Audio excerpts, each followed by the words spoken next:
Salaamu calaykum. Soo dhawaada dhalinyaro. Waxaan idin wadaa dhambaal maanta. Dhalinyaro waxaa jiri doona waqti ay wax walba isbedelaan.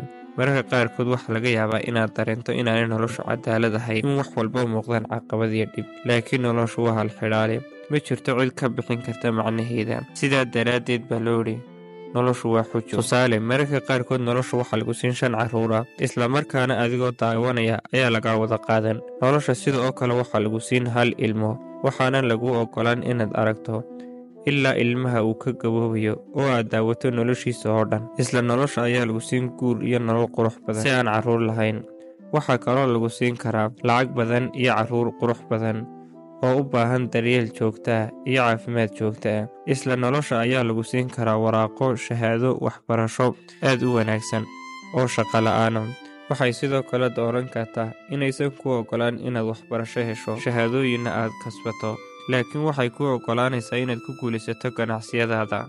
Haddaba noloshu waxay ku siin kartaa 1,001 cashar oo aad sinaba u sababayn karin, una caqliyeyn karin. Laakiin waxaa rabaa inaan ku xasuusiyo in daqiiqad kasta aanay kaa tegi doonin meesha ugu hoosaysa. Maalin kasta xanuunka ma buuxsami doonto. Waxaa jiri doona waqti ay arrimuhu fiicnaanayaan. Sida habeenkuu barya aroorta ayuu dhibkaagu isu bedelayaa. Daalka, ilmada iyo cabsida mar qura ayay isku bedeli karaan daqiiqada farxada ah iyo dhoolla caddayn ah. Waayo noloshu waxay leedahay habraacyo isku dheelitiran. Kaliya waa inaad ku kalsoon tahay inay maalmo wanaagsan soo socdaan. Ku kalsoonow inay jiraan wax adiga ku sugaya, oo marka waqtiga ku habboon la gaadho wax walba ku ahaan doonaan. Allana waa ogyahay inaad sugayso.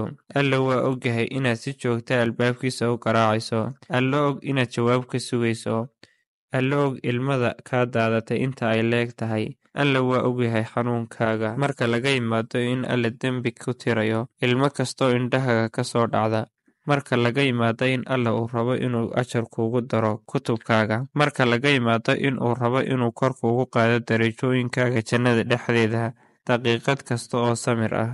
Marka intaa oo dhan laga yimaado, waxaa laga yaabaa inuu rabo inuu kugu tijaabiyo murugo ku meel gaadha si uu kugu abaalmariyo nimco joogto ah ee adigu marnaba ha quusan.